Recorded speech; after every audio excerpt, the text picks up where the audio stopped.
Hey YouTube, Awesome Writer here. Welcome to my review for Avataro Sentai DonBrothers episode 14. This was quite a busy episode, and honestly the main thing was that it effectively was the beginning of the introduction of our 6th Ranger. So if you remember last time, Don Momotaro got struck down, but he didn't become more powerful than you could possibly imagine, and the Rangers are trying to figure out what to do. They're talking to Zenkaiser about, like, how do we bring him back? They wind up talking to his stepdad jail guy, and he's like, well, now that he's gone, that means his replacement's going to be chosen. And that leads us into, like, the main focus of this episode is we get the story of this other guy. We get to see flashbacks of his arriving on Earth, how he got discovered, his life, and now he knows that Don Momotaro is gone and it's his time to be called up.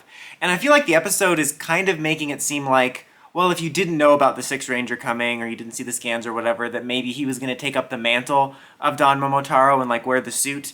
And he's kind of similar yet different to Don Momotaro too, because he goes around town saying goodbye to his friends and acquaintances, and they're like, oh, thank God that delusional guy's gone. I kind of got sick of his self-importance or whatever they were saying. And it's funny because it's a funny similarity between him and Don Momotaro, but it's also nice too, because in the case of both him and Don Momotaro, it's refreshing to see characters act realistically to these really obnoxious characters. Because usually, when you have the obnoxious 6th or Red, everyone's like, oh my god, isn't he so great when he shrieks word salad into our faces? He's headed off to what we think is take up the mantle of Don Momotaro, at least that's the way I thought it was presented.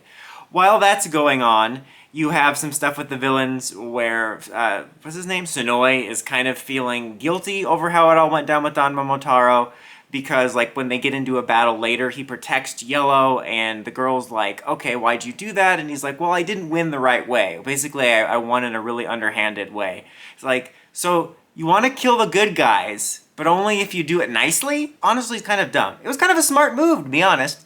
Like, I get it, classic honorable villain stuff, but I also find it to be kind of dumb logic. And this new guy shows up, and he's like, I'm Legend of the White Dragon, watch JDF's new movie, Fitness Year 20 Forever, yeah! Starts throwing rocks at the monster at one point, and the monster of the week is this, like, game-playing guy. Honestly, it doesn't really matter. They really never pay too much attention to the villain of the week's story outside of very minor motivation, and I'm totally okay with that because I could give a shirt about the Toku filler characters. Anyway, they eventually go to Zenkaiser and they're like, well, could we use our points to wish him back? And they show off that Saru Brother has the most points, which is worth noting at that time. And then when we get to the final battle of it all, like the last conflict of the episode, Don Momotaro actually does show up. You think, oh, what's gonna happen? You know, is this guy gonna transform? What's going on? And then Don Momotaro shows up in his classic fashion with his classic fanfare, his classic laugh. He takes out the monster in his Robotaro form, we take it out in the Megazord, and then we think, oh, he's back, everything's fine. And then he ends up digitizing, poofing away, and the new guy's like, oh, maybe it actually is my time to step up. Meanwhile, while all that's going on, you also have a scene in the episode with Inoue Brother who accidentally, like, almost hits the girlfriend-wife character with his bike, and she falls over. And this is his first time seeing her, because she saw him, remember, when he was sick, and she didn't recognize him, and then she did that creepy bestial head turn and turned into a bestial where she seemed to know what was going on. But he recognized her, and he's like, oh my god, it's you, don't you recognize me without the helmet? And she's like, no, I don't recognize you at all.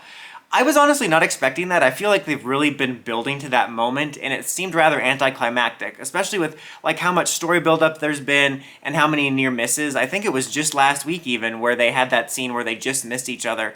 So after all that buildup of him actually seeing her, I was surprised it took place in such an anticlimactic scene, kind of stuffed into an already busy episode.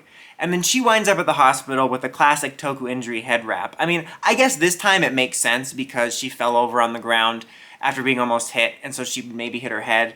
But it's just so comedic the way, like, no matter what the character's injury is in Toku or anime, like, you could, like, get a paper cut, someone could call you a mean name. They always wrap their head up comically in a way that I never see in, like, real medical shows. Because, like, usually when it's a severe head injury, it's, like, more of a detailed wrap.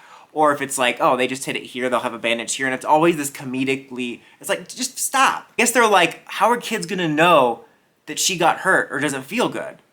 She's in the hospital, sir. Not good enough! wrap her head up. The reason her being in the hospital is so important is because it leads to Kiji Brothers' little arc going on, because at the very end of the episode, after the Don Momotaro disappearance stuff and the Six Rangers stuff, he's there and he's upset that she's hurt again and then he couldn't protect her, and he starts to get angry and you see a monster manifest around him. So he looks like he's going to be the monster of the week either next week or in the future, which is a very interesting development, and it goes off of some of the previous stuff with his desire to protect her and sort of the darker tendencies with that, which I thought was really good.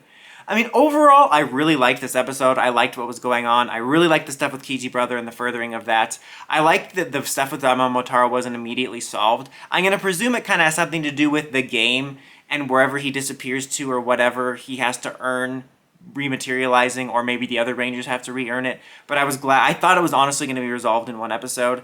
I like the idea of narratively, they kind of made it seem like, oh, this guy is going to be the new Don Momotaro, or at least that's the way I was perceiving it, but then he's going to end up being the Sixth Ranger. I thought that was pretty cool. And also, like, giving him the backstory and showing he comes from a similar place from Don Momotaro was a cool way to also kind of lead us into the Sixth Ranger introduction nicely, so it's not just this rushed thing. I'm definitely concerned about his personality because he already seems like a caricature, and one of my complaints about a lot of Six Rangers in recent years is they show up, they have their cool debut, and then they become like a one-note, like little caricature character. And I feel like he's already that and kind of obnoxious, and I feel like such a Toku old fogey where I'm like, bring back cool Six Rangers. Why are the Six Rangers and Red Rangers always these freaking weirdos? Like, save my full judgment because Don Momotaro wound up being more interesting than I thought and different than I thought. But I was kind of hoping for a badass character, and for now it seems like he's actually going to be a little bit similar to Don Momotaro, but we'll see. Again, I also thought it was weird that the whole Inoue brother running into his wife, girlfriend, or girlfriend-wife, whatever, was kind of anticlimactic. I thought it was kind of... It made the episode seem overstuffed. Like, I overall liked the episode, and I thought it was good with some strong stuff and some strong lead-ins for the next one, but I'm going to give it a 3 out of 5 just because I felt it was a little clunky. I felt there was a lot going on, and it made the episode feel like mishmashed, if that makes any sense. But what did you guys think of this episode and our start of the introduction of the Sixth Ranger? Let me know in the comments as always. Until next time, don't forget, like, comment, subscribe, and climb the steps, ring that bell so you can get notifications from our videos. Awesome Writer, signing out.